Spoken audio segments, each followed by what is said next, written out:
नमस्कार दोस्तों, आज हम पढ़ने वाले हैं पास्ट परफेक्ट कॉन्टिन्यूअस टेंस के बारे में। इसके पहले हमने आपको पढ़ाया है प्रेजेंट परफेक्ट कॉन्टिन्यूअस। अगर प्रेजेंट परफेक्ट कॉन्टिन्यूअस वाला वीडियो नहीं देखा है तो उसको आप अच्छे से देख लीजिए, क्योंकि उसी से रिलेटेड ये वीडियो है। क्योंकि अगर आपको प्रेजेंट परफेक्ट कॉन्टिन्यूअस समझ में आ गया है तो आप पास्ट परफेक्ट कॉन्टिन्यूअस आसानी से समझ पाओगे, क्योंकि दोनों टेंसेस में केवल और समय का अंतर रहता है, बस समय का अंतर रहता है। समय तो आप जानते हैं वो प्रेजेंट में होता है, ये पास्ट में होता है। तो उसको जा करके यानी इसके ठीक पहले वाली क्लास में हमने आपको बताया है प्रेजेंट परफेक्ट कॉन्टिन्यूअस के बारे में, उसको देख लीजिए अच्छे से। उसमें आपको बहुत सारी चीज़ें समझ में आ जाएंगी, फिर इसको आप आकर के देखिए। फिर भी हम आपको बता देते हैं यहाँ पे जल्दी से, हम इसको थोड़ा जल्दी से कवर करेंगे क्योंकि ज़्यादातर चीज़ें रिपीट हो रही हैं इसमें। तो पास्ट परफेक्ट कॉन्टिन्यूअस क्या होता है कि प्रेजेंट परफेक्ट कॉन्टिन्यूअस में आपने देखा था कि कोई काम प्रेजेंट में शुरू होता है, पास्ट में शुरू होता है, प्रेजेंट में आकर के काम जारी रहता है। जैसे मैं 2 घंटे से इंग्लिश पढ़ा रहा हूँ, तो इंग्लिश पढ़ाने का काम, ये प्रेजेंट परफेक्ट कॉन्टिन्यूअस है। इंग्लिश पढ़ाने का काम मैंने 2 घंटे पहले शुरू किया था, वर्तमान आ गया और तब भी मैं पढ़ा रहा हूँ, ये प्रेजेंट परफेक्ट कॉन्टिन्यूअस हो गया। लेकिन पास्ट परफेक्ट कॉन्टिन्यूअस में क्या होगा, मैं 2 घंटे से इंग्लिश पढ़ा रहा था, यानी इंग्लिश पढ़ाने का काम भी मैंने पास्ट में किया था और काम भी पास्ट में ही चल रहा था, तो वो होता है पास्ट परफेक्ट कॉन्टिन्यूअस। ठीक है, जिसकी इसकी पहचान से आप देख रहे हैं, रहा था, रही थी, रहते प्लस समय दिया होता है। कि वह 2 घंटे से टेलीविजन देख रहा था, उसने टेलीविजन देखने का काम पास्ट में ही शुरू किया था और पास्ट में ही वो देख रहा था। ठीक है, ये अंतर होता है प्रेजेंट कॉन्टिन्यूअस में और पास्ट कॉन्टिन्यूअस में। ठीक है, इसकी हेल्पिंग वर्ब हैड बीन होती है। प्रेजेंट परफेक्ट कॉन्टिन्यूअस की हैज बीन, हैव बीन होती है, इसकी इकलौती हेल्पिंग वर्ब होती है हैड बीन। कोई कंफ्यूजन नहीं है कि कौन से सब्जेक्ट के साथ आपको लगाना है, क्योंकि इकलौती हेल्पिंग वर्ब है, हर सब्जेक्ट के साथ आपको इसका इस्तेमाल करना है। ठीक है, और इसमें मेन वर्ब आप जानते हैं कॉन्टिन्यूअस में आईएनजी फॉर्म आती है, और इसमें भी वही समय दिया होता है। जैसे प्रेजेंट कॉन्टिन्यूअस वाला वीडियो आप जाकर के देख लीजिए, प्रेजेंट परफेक्ट कॉन्टिन्यूअस वाला,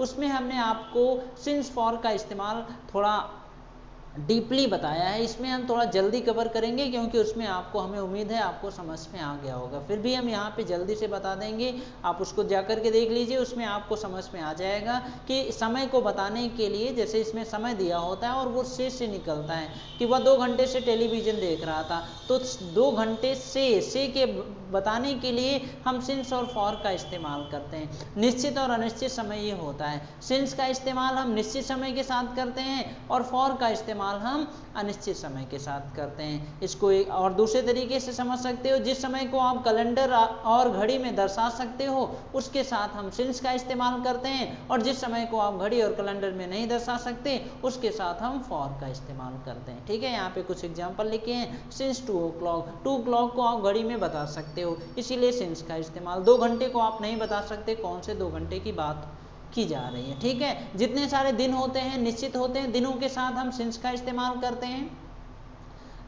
जो सन होता है 2010, 2020, 2030 जो भी है वो निश्चित होता है, क्योंकि उसको आप कैलेंडर में जाकर के बता सकते हो, इसीलिए सिंस 2020 होता है। मॉर्निंग, आफ्टरनून या इवनिंग ये सारे निश्चित होते हैं, इनके साथ हम सिंस का इस्तेमाल करते हैं। बचपन निश्चित होता है, इसके साथ हम चाइल्डहुड, सिंस चाइल्डहुड होता है। बर्थ निश्चित होता है, इसके साथ हम सिंस का इस्तेमाल करते हैं। वैसे 2 घंटे निश्चित नहीं होता है, कौन से 2 घंटे की बात कर रहे हैं। 2 दिन निश्चित नहीं होता है, कौन से 2 दिनों की बात कर रहे हैं, क्योंकि बहुत सारे दिन होते हैं।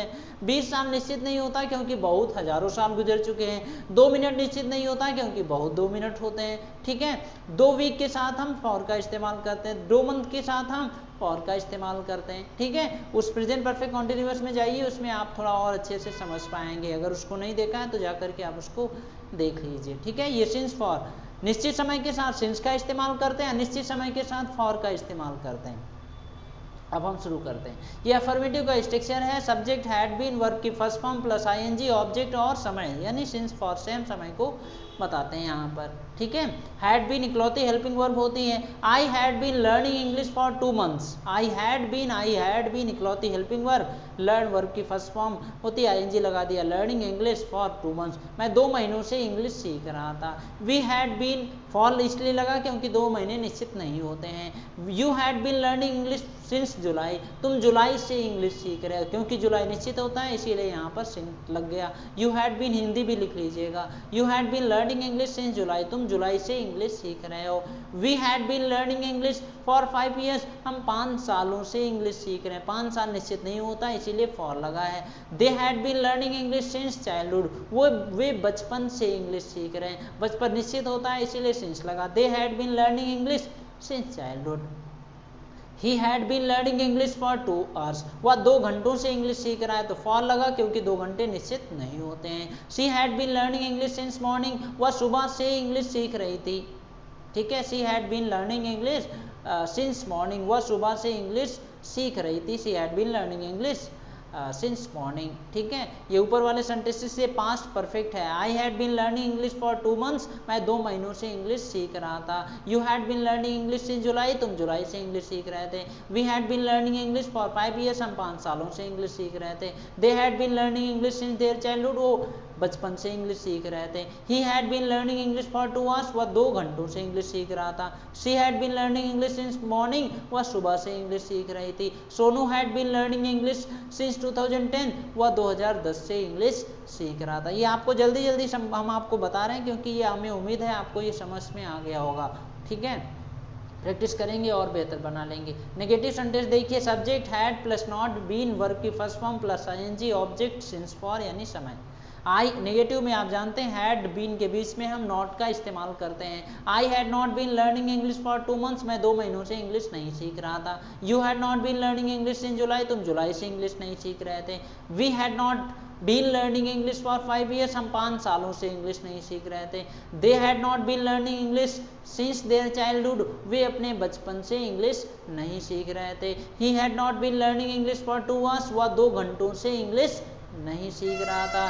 She had not been learning English since morning, वह सुबह से इंग्लिश नहीं सीख रही थी। Sonu had not been learning English since 2010, Sonu 2010 से इंग्लिश नहीं सीख रहा था। इस तरीके से और भी आप सेंटेंसेस बना सकते हैं। इंट्रोगेटिव सेंटेंसेस में आप जानते हैं हेल्पिंग वर्ब स्टार्ट में आती है, फिर सब्जेक्ट आता है, उसके बाद बीन का इस्तेमाल करते हैं। वर्ब की फर्स्ट फॉर्म के साथ आईएनजी, ऑब्जेक्ट और समय और लास्ट में question mark. Had I been learning English for 2 months, क्या मैं 2 महीनों से इंग्लिश सीख रहा था। Had you been learning English since July, क्या तुम जुलाई से इंग्लिश सीख रहे थे। Had we been learning English for 5 years, क्या हम 5 सालों से इंग्लिश सीख रहे थे। Had they been learning English since their childhood, क्या वो अपने बचपन से इंग्लिश सीख रहे थे। Had he been learning English for 2 hours, क्या वह 2 घंटों से इंग्लिश सीख रहा था। Had she been learning English since morning, क्या वह सुबह से इंग्लिश सीख रही थी। Had Sonu been learning English since 2010, क्या सोनू 2010 से इंग्लिश सीख रहा था। ये इंट्रोगेटिव सेंटेंसेस हैं। प्रैक्टिस करने का तरीका तो आपको पता है, पहले इंट्रोगेटिव क्वेश्चन आपसे पूछा जाता है, फिर उसका आप अफर्मेटिव और नेगेटिव आंसर देते हैं। ठीक है, तो अगर ये पहला ही क्वेश्चन है, had I been learning English for 2 months, आप जानते हैं yes you had been learning English for 2 months, no you had not been learning English for 2 months। Affirmative negative दोनों में आप जवाब देते हैं। Had you been learning English since July, yes I had been learning English since July, no I had not been learning English since July. Had we been learning English for 5 years, yes we had been learning English for 5 years, no we had not been learning English for 5 years। इस तरीके से affirmative और negative दोनों में आपको जवाब देना है। Had they been learning English since their childhood? Yes, they had been learning English since their childhood. No, they had not been learning English since their childhood. Had he been learning English for 2 hours? Yes, he had been learning English for 2 hours. No, he had not been learning English for 2 hours. Had she been learning English since morning? Yes, she had been learning English since morning. No, she had not been learning English since morning. Had Sonu been learning English since 2010?